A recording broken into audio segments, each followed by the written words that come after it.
Hello, and welcome to this slideshow presentation from the Gordon Schools. The focus for our presentation is the transition you're making from S2 into S3 of your broad general education. My name is Mr. Gator, and I have the privilege of being Rector of the Gordon Schools.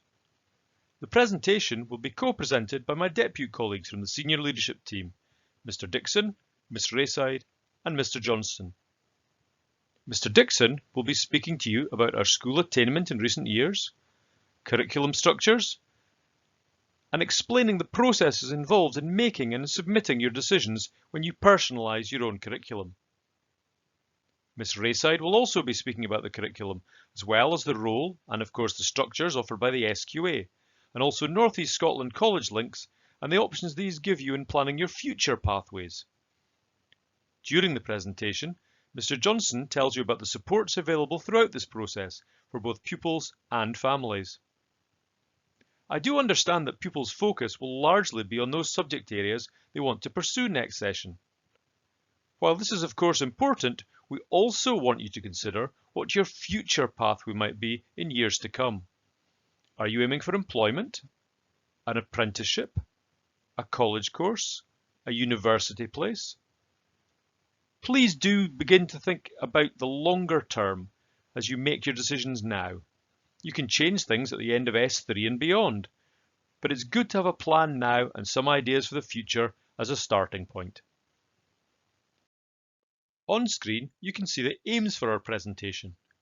Firstly, to place the transition within the context of our Gordon Schools vision and reflect on our recent attainment and progress.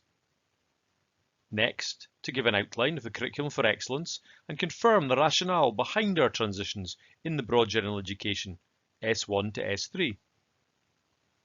We'll then explore future pathways which lead our pupils to secure positive destinations at the end when they leave TGS. And finally, we want to give parents and carers the opportunity to ask any general questions around this transition.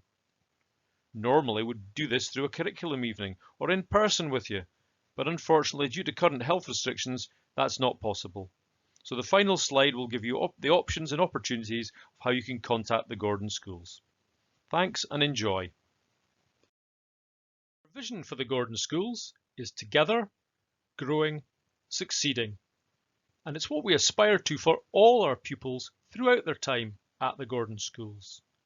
Equally, for my colleagues, both teaching and non-teaching. Please take a moment now to have a look at the vision and see how it might inform you, inspire you, support you for your future choices and the pathways that lie ahead. In the next few slides, we'll do a brief review of the attainment at the Gordon Schools.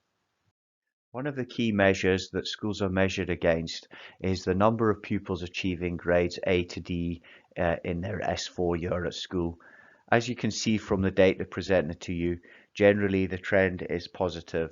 2020 was a different year as there were no SQA exams that year.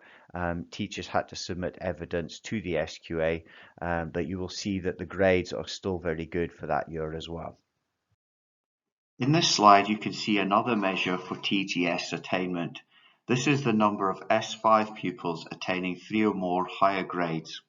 The trend is generally positive, but it should be noted that pupils had not sat an SQA style exam in 2021 due to COVID, and alternative assessment evidence was required at that stage. On this slide, we see the national curriculum structure. In S1, S2 and S3, pupils experience the broad general education where they develop their skills and knowledge across a wide range of subjects, with some personalization in S3. When pupils move from S3 into S4 and further up the school, it's known as the senior phase, and this is where pupils attempt their national qualifications. Often we hear schools talk about the curriculum that we offer, and understandably people can be led to believe that that really means the qualifications that pupils get when they leave. But actually, when we think about the curriculum, we should be thinking of it as the totality of the learner's experiences both in and out of school. So it's not just about the subjects that we offer and the qualifications, but it's about the learning that can occur, and we are aware that this can happen not just in school but out of school as well, and that could be through work experience, through placements, through using our partners such as NESCol, who are North East Scotland College. We also have young people who've engaged with Murray College before as well. As a school, we work hard to ensure that our senior phase include a lot of opportunities to support each pupil's learning pathway. So pupils have the opportunity to engage in wider achievement activities such as volunteering. They also could participate in things like coaching. We have mentoring for violence prevention further through the school as well. We do find it very important to try and give that optionality and to help our pupils into the right place so that they are doing the learning that is suitable for them, so that they are able to progress onto a positive pathway when they leave school. In order to make sure that the learning is as engaging as possible for the pupils and that they are able to get as much out of it, then it is important that we have appropriate differentiation in place and that we're supporting pupils whilst also challenging them with their learning so that we're pushing them on, driving their curiosity and trying to ensure that they're enjoying their time at school. We also find it important to develop resilience. At some point, everybody will be disappointed in how they perform in some aspect. That could be while they're at school, it could be a driving test, it could be something that happens at work. And as a school, it's key that we empower children to develop the resilience to cope with these situations when they occur. We also need to use this to encourage aspiration. So it's that idea of that I'm not there yet, but I could be if I follow these steps and I make this learning occur. At TGS, we firmly believe that our S4, 5 and 6 is for certification. We are aiming to get the pupils appropriate qualifications using our appropriate partners to make sure that they can go on to their positive destination. Within that, we're also embedding the skills for learning, life and work. For this year's option process, you will require access to a Microsoft form and a unique pupil ID code. It is very important that this is entered correctly on the form, otherwise the information will not be able to be transferred into our systems. You will be sent this information and a link to the form.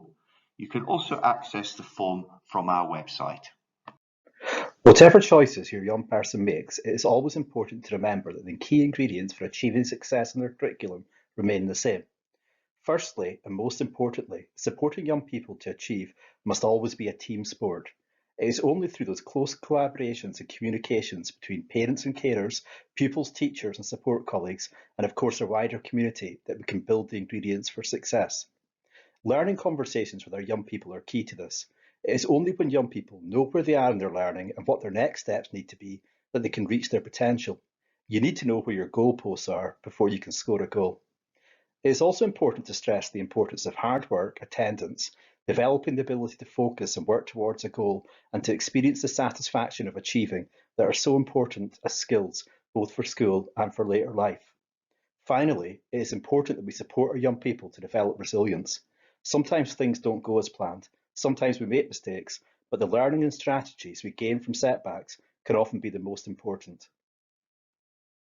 It is important that every pupil considers their decision carefully. A number of factors may well influence that decision: discussion with parents and carers, the advice of teachers, future career plans, and of course their own particular strengths and development needs. Perhaps the most important factor which should influence the choice of a particular subject is enjoyment and interest. It's a fact of human nature that we focus more and work harder on the things which interest us the most. Like learning in general, making these decisions has to be a team sport, and pupils and parents can seek guidance in their decision making from a variety of sources. In addition to guidance teachers, who will be available for any queries, help and support, a number of very useful websites and resources can help your young person with their decision. Later on in this presentation, I will highlight and share links for a few of these resources. As stressed already, it is important that each individual pupil considers their decisions carefully. It is important to remember that friendship groups and indeed teachers may change over time, and also that choices should help you to create a pathway. For those lucky enough to already know what they aspire to do post-school, choices should help to create a progression pathway to that positive destination. For many, choosing a pathway will be about ensuring that they have broad options to draw upon until such time as they are more clear. Progression pathways are simply the routes that completion of a particular subject can open to study that subject at more in-depth level or to access related courses within that faculty. The examples here are of progression pathways within our Expressive Arts faculty. For further information regarding the content of individual courses, including the progression pathways they offer, please access the link below to our website. Under Curriculum, then Course Choice, you'll be able to access a helpful one-page descriptor for each of our courses. As highlighted earlier, there are also several websites which can support parents and young people in making choices about their curriculum and their future pathways. These include the Subject Choice tool in My World of Work is a great resource for exploring subject choices and also how these choices may link to pathways for future careers and/or study. My Kids Career provides up-to-date information about trends in the job market and the skills most in demand by employers. It also provides information about which sectors and areas are most likely to grow in the future. Here's an example screenshot of the type of questions that pupils and parents will be asked to complete on the Microsoft Forms. Pupils will be asked to identify one subject within each curricular area. They will be asked to rank the subject in terms of their own personal priorities, such as which subject is the most important to them, and they will be asked to choose a reserved choice within that curricular area in case that subject is not viable and is unable to run. I'm aware that often in schools we speak about qualifications as if everybody knows what we're speaking about. I'm also aware that qualifications have changed since I was at school, and I imagine since most of you were at school as well. When we're talking about qualifications, what we speak about is the learning at different levels. We have the Scottish Credit and Qualification Framework to help us work out the comparison between different qualifications at different levels. So within school, currently, a lot of pupils will be working on experiences and outcomes at level 3 and level 4. What that does is provides a foundation for learning moving forward at potentially SCQF level 4 or 5 as a progression step. We also offer learning at SCQF level 1, 2, 5 and 6 within the school, and later on for S6 level 7. There are a range of different qualifications at each of these levels, and as your child embarks on their S3 choices moving into S4, we will work with them to ensure they're choosing the correct qualification for their ability at that time. Here is a sample of what the senior phase choice will look like for pupils in the future when they move on to S4 and beyond. As you can see, they choose a range of subjects from various columns, and some core subjects remain, such as PSE, RMPS and PE. This is a very exciting time for your child, personalising their timetable as they move from S2 into S3, and there's a lot of things which they have to think about. They should also start to think about what subjects they might want to continue with in S4. At the Gordon Schools, we're lucky to have a really great relationship with NESCol, who are North East Scotland College. They offer the opportunity for our pupils during their senior phase to attend the college campus in Fraserburgh on a Friday to participate in a range of different courses. This is something that your child will learn more about as they move through S3, and they may even have the opportunity to visit NESCol campus itself. Thank you for watching and listening, folks. That's the end of our presentation to support you on personalising your choices for the broad general education transition from S2 into S3, and also beginning your pathway planning for later on in your school career. I hope you found the presentation both informative and helpful. You might have questions now or later on, once you've had the chance to think about things and discuss your ideas with family and friends. If that is the case, you've got plenty of options on how to contact us. You can email your guidance teacher. You can email to the address on screen now, gordonschools.aca@aberdeenshire.gov.uk, or call us on 01466 405 990. Thank you very much and good luck everyone. Goodbye folks.